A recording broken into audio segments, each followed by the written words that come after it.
Good afternoon, everyone. So I know I gave you a little teaser last night about, the GPS working on the car. And I told you I was going to let you know how to actually achieve that. So I'm going to give you the part numbers and show you what I've done to make this work. So if you see over here, this is actually a ELRS receiver from mt12 Systems. So here's the part number right here. So this one right here comes with a receiver on it. You got to do a little soldering to put the bullet connectors on. Oh, not the billet, but the pin connectors in. Sorry. I don't have them with me, but it's basically they come with two sets. They come with a 90-degree set and they come with a straight set. I opted to go with the 90-degree set on here so my pins can go forward because I had short wires up here. But you can definitely have them standing straight up if you want to. So the next part, as you can see over here, this is like a GPS. So it's no different than using like the SkyRC style. I do have one of those open over here somewhere. But you can kind of see like the similarities between them. The SkyRC definitely has a bigger satellite receiver or antenna on it. I'm not gonna say they don't because they do. But this is the new generation of chips. This is the M10. I'm not sure what the GLONASS runs, the GNSS. But this runs the same thing. This can hook up to like the Chinese satellites, the Russian satellite, which is GLONASS, regular GPS. It can hook up basically to like, I think you get a lock on most. I think they said it was like 46 satellites. I might be wrong with the number, but I know it's an astronomical amount if you can catch them all. It just got to be in the right circumstances, that you change throughout the day.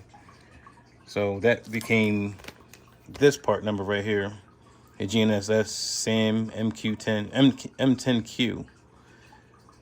So when you get this, you're gonna have to flash your receiver with your bind and freeze if you would like. If not, you can do the traditional 3 times. But on this one, channel 3 is always dedicated to throttle on this one for some reason. So there's weird ways you have to like update them. You can go to mt12's website. I can't go over it all, but I could definitely say to get these two to go together, it was a little process, but it's not that hard. You just read the instructions. They're all there. You just got to go from like receiver to the crossfire board, which this is. This is like a crossfire board to a PWM output. So this is actually 3 separate pieces.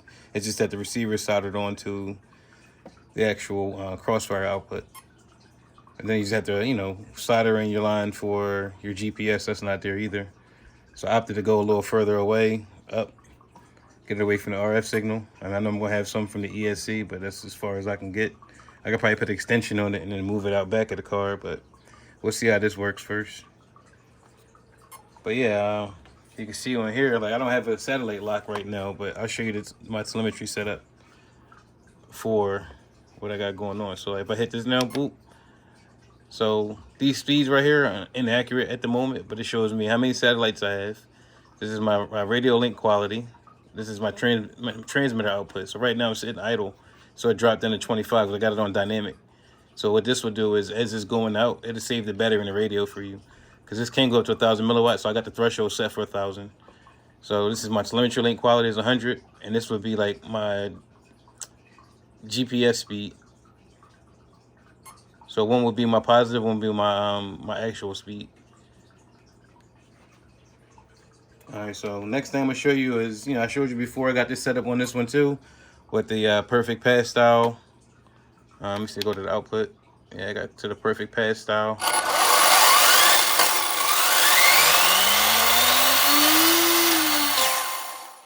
All right, but one thing about this, I'm gonna give you the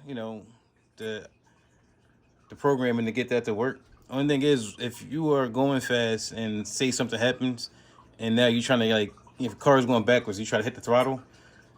However much you set the delay is how much time it's going to come back to go forward, if it makes sense. So you wouldn't be able to get out of a situation really easily. So you got to keep that in mind.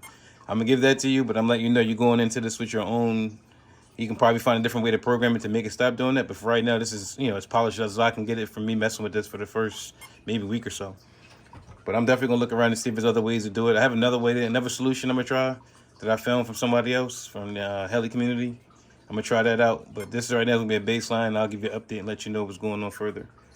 But my next video is gonna be about me testing this out and seeing against the GNSS on the car this time instead of it being in, actually on the car. So I'm gonna use this one. I'm gonna pop that down here. So now this would be cool too, because if you do this, you actually have two GPSs on the car at all times. You can use this to go to another car if you need to, but I think having it on the car is going to make it more legitimate, because now like these, they fly off. I mean, this right here I can mount it down a lot better, which I'll probably get like a 3D printed mount and actually screw it in. That way I know, and I'll put like Zeal tape and everything under it.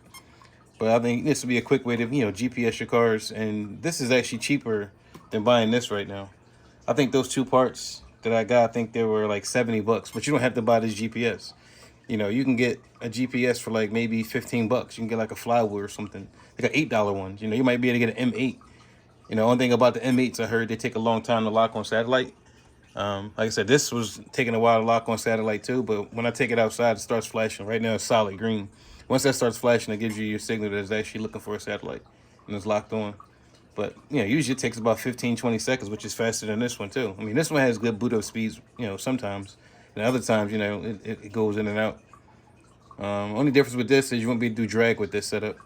I mean, I'm pretty sure it might be some type of script or something that may come out later on that we can use these GPSs in the same manner as that to get some type of output for distance or something. I don't know. Might be to use like a flight controller. I was thinking about that too. Get a flight controller. You can monitor more things. Right now you can do voltage telemetry off of this one too. So if I wanted to, I can solder a tab on here and run that back into the positive lead of the ESC or one of the batteries. Well, not the battery. It'll definitely be ESC and leave it on the car.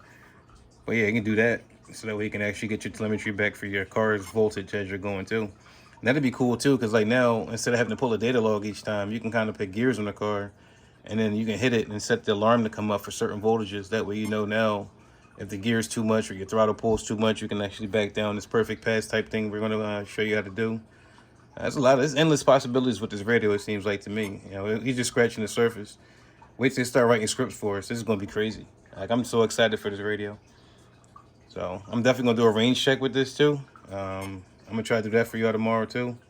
Take it out somewhere, just run it down the block, just to see, no speed running, nothing like that, but just make sure everything's working right. Make sure I don't get any loss of signal.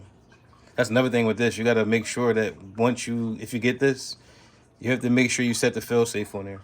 And by setting the fail-safe on this, it's pretty simple. Once you bind it to your radio, you're going to take pin number 1 and pin number 2. You're going to fuse them together. Use like a jumper wire or something.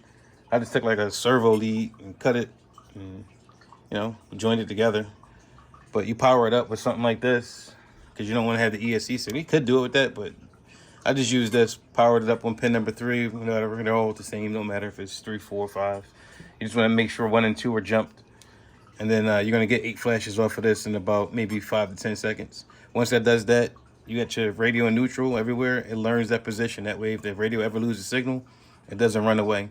The first time I did it, I had it on my, another test car, and it ran the front wheels like full speed, because that's where I think it's in reverse, if I'm not mistaken. It's like 988 on your ppm.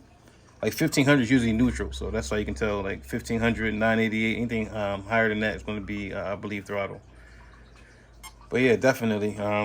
I'm gonna get back at y'all tomorrow. Just try to, get some. As a matter of fact, I'm gonna get the radio information up here for you on the bit.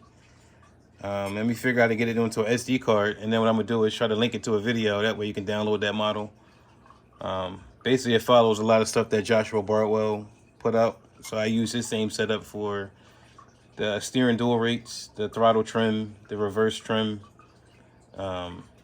Basically everything he did there. I just added a couple little things on it just to make it tailored for what I want right now. But I'm gonna mess around with some more. I'm gonna get y'all that video in a little bit. Let me figure this out. Holla at y'all later.